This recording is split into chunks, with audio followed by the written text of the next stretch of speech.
Dr. Richard Bennett, a well-known atheist scientist celebrated for dismantling religious arguments in televised debates, had issued his boldest challenge yet.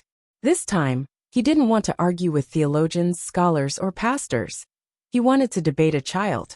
It was meant as satire, a statement about how faith, in his view, was nothing more than childhood belief extended into adulthood. What Bennett didn't expect was a response. And not just from any family, but from the Musk family.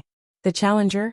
Elon Musk, better known as X, the 5-year-old son of tech billionaire Elon Musk. The announcement sent shockwaves across media outlets. Was this a stunt? Was Elon orchestrating a spectacle? Critics scoffed, fans speculated. But Elon remained silent. And on the day of the debate, the world watched. Backstage, Bennett greeted his young opponent. "Hello, X," he said, bending slightly with a condescending smile. "Are you ready for our conversation today?" X looked up at the towering scientist with calm, curious eyes. "Yes, sir. I've been thinking about it a lot." Bennett chuckled, somewhat amused. "Well, I'll try to keep my questions simple for you." X simply nodded. "That's okay. Sometimes simple questions have the hardest answers." Bennett's smile twitched. There was something unsettling about the child's composure. 15 minutes later, the lights dimmed, and the auditorium fell silent. Bennett walked confidently onto the stage, adjusting his glasses and straightening his tweed jacket. The crowd clapped politely. Then X entered, tiny in jeans and a rocket-themed t-shirt. His hair was tousled, his expression serene. Elon Musk sat in the front row, watching intently. The moderator, a university philosophy professor, addressed the crowd. "Tonight's event is unconventional, to say the least. We'll be following a conversational format. Dr. Bennett will begin with questions, and X will respond. Later, X will have the chance to ask questions of his own." Bennett nodded and leaned toward the microphone. "Hello again, X. Let's start simple. Do you know how old the Earth is?" X thought for a moment. "Scientists say about 4.5 billion years." Bennett nodded. "That's right. And do you know what the Bible says?" "Some people think the Bible says the Earth is 6,000 years old," X replied. "But that's just one way to read it." "Indeed," Bennett said. "So which do you think is correct?" X didn't flinch. "I think both can be right in different ways." Bennett blinked. "How can two such different numbers both be correct?" "Because they're answering different questions," X said. "Science tells us how. The Bible tells us why." A soft murmur spread through the audience. Bennett wasn't expecting that. He pressed on. "If God is real and good, why do bad things happen?" X looked directly at him. "That's the hardest question anyone can ask. I don't think grown-ups know the answer either. But maybe freedom is so important that God lets us make real choices. Even bad ones." Bennett's brow furrowed. He was losing ground. "Time to get blunt. X," he said, his tone sharpening. "Don't you think believing in God is like believing in Santa Claus? Something kids believe until they learn better." Gasps rippled across the audience. Elon sat forward. X tilted his head slightly, then asked, "Have you ever been in love, Dr. Bennett?" Bennett blinked. "What does that have to do with anything?" "Well," X said, "can you prove you were in love with science?" "Love is just chemistry in the brain," Bennett answered stiffly. "But it feels like more than that, doesn't it?" X replied, "Some things we know not because we can measure them, but because we experience them." Now the room was utterly silent. Bennett could feel the shift. His carefully rehearsed tactics weren't working. The child wasn't just holding his ground. He was making people think. "Let's move on," Bennett said briskly. "Do you know what evolution is?" "Yes," X nodded. "It's how animals change over time so they can survive better." "And doesn't that explain how humans came to be?" Bennett asked. "Partly," X said. "It tells us how we got here, but not why we care about being here." A soft ripple of applause spread through the crowd. X looked up at Bennett, his voice steady. "Science explains the machine, but it doesn't explain the music." Bennett was silent. For the first time in his debating career, he had no rebuttal, no graphs, no mocking punchlines. He was standing not against a theologian or philosopher, but a child, one who dared to ask why, not just how. The moderator stepped in. "Let's now allow X to ask a question." X turned to Bennett, his voice almost a whisper. Do you ever feel like something inside you is bigger than just cells and atoms? Bennett didn't answer. The silence spoke volumes. And in that moment, a 5-year-old child had reminded the world of something it had almost forgotten. That wonder, humility, and mystery live not in equations, but in the space between them. The debate ended not with a winner, but with something far more powerful. A quiet, shared understanding that truth isn't just discovered in laboratories. Sometimes it's spoken softly, from the heart of a child. The tension in the auditorium was palpable. What had begun as a novelty, a famed atheist scientist debating a child, was slowly transforming into something far more meaningful. Dr. Richard Bennett, known for his televised dismantlings of religious belief, was now sitting across from Elon Musk, the 5-year-old son of Elon Musk. And to his surprise, this child was not delivering childish answers. He was holding a mirror up to the adult world, and doing it with grace. Evolution explains how bodies change, X said calmly. But it doesn't explain why we ask questions about why we're here. Animals don't worry about that.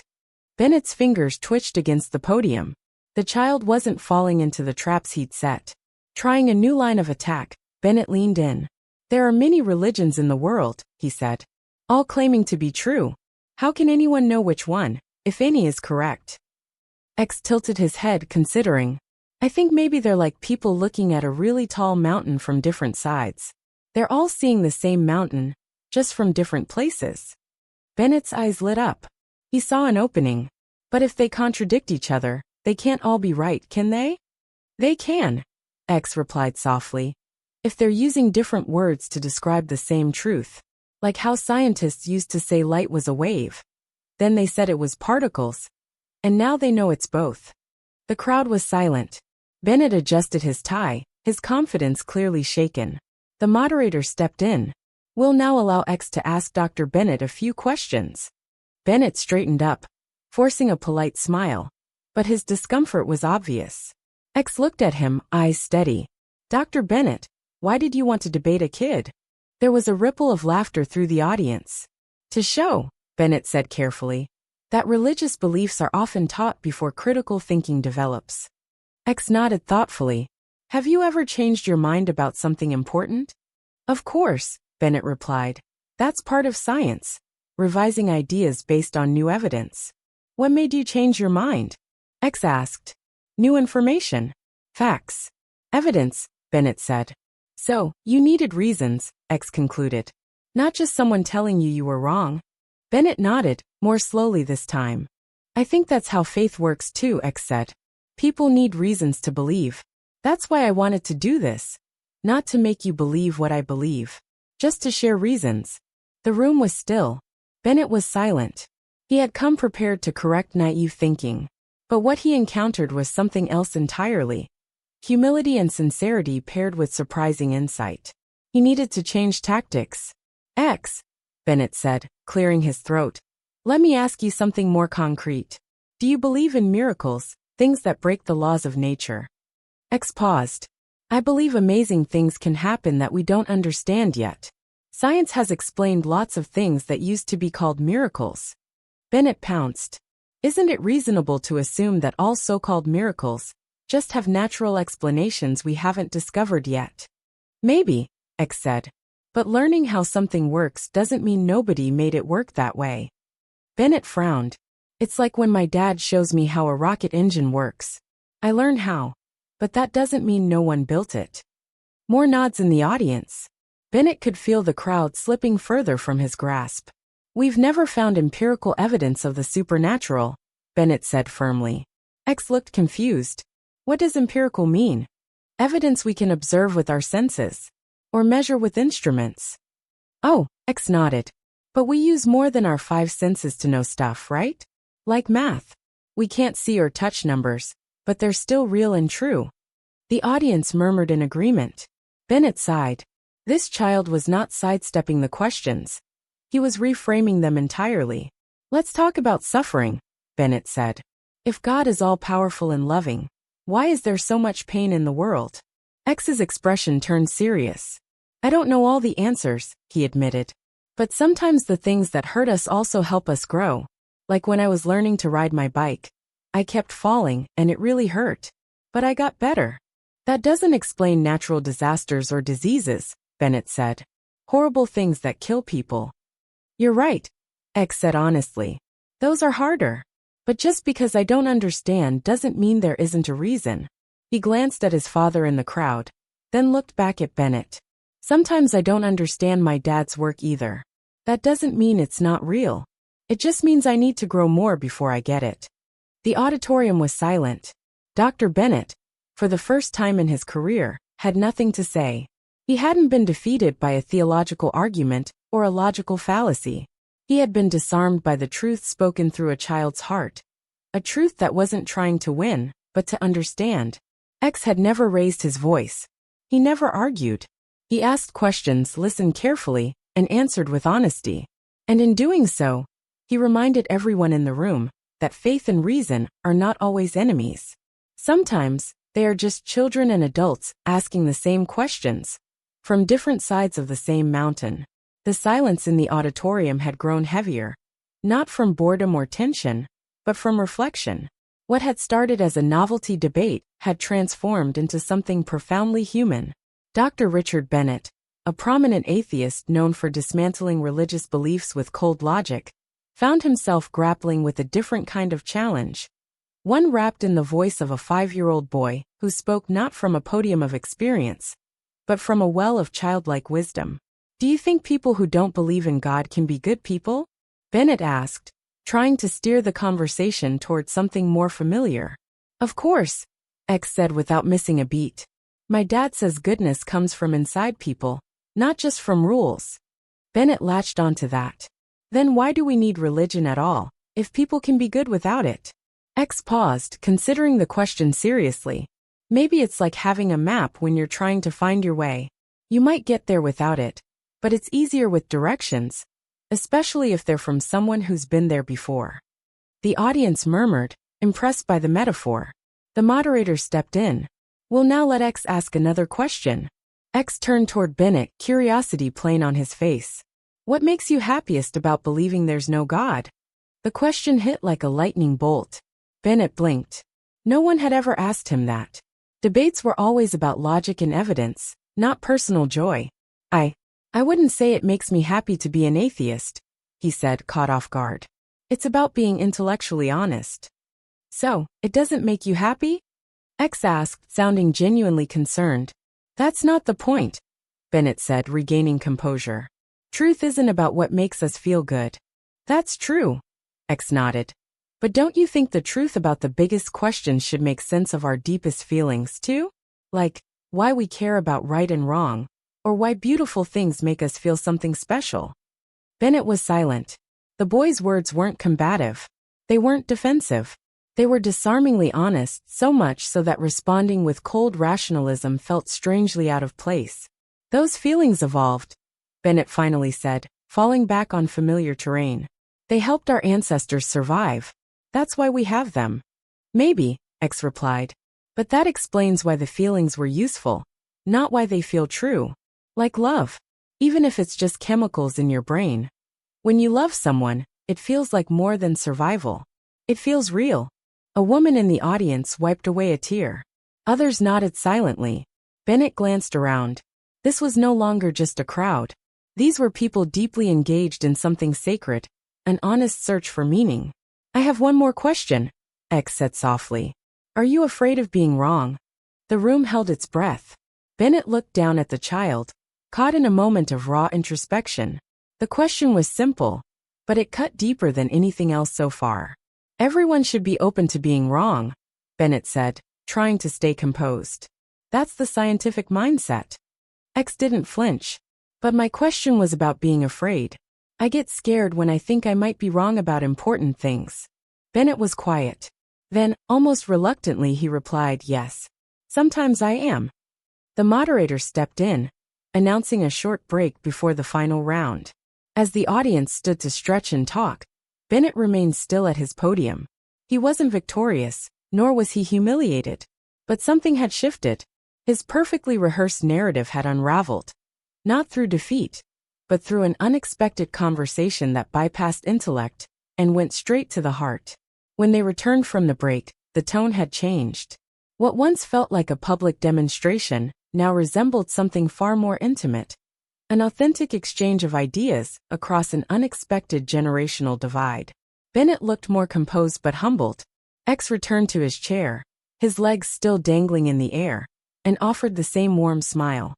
To him, this was still just a conversation. Let's discuss something more specific, Bennett said, easing back into the discussion.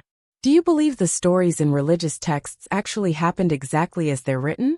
Like Noah's Ark or the creation story? X took a moment to think.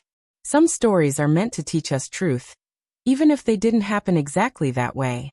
Like when my dad tells me bedtime stories about talking animals. I know animals don't really talk, but the story still teaches me something real.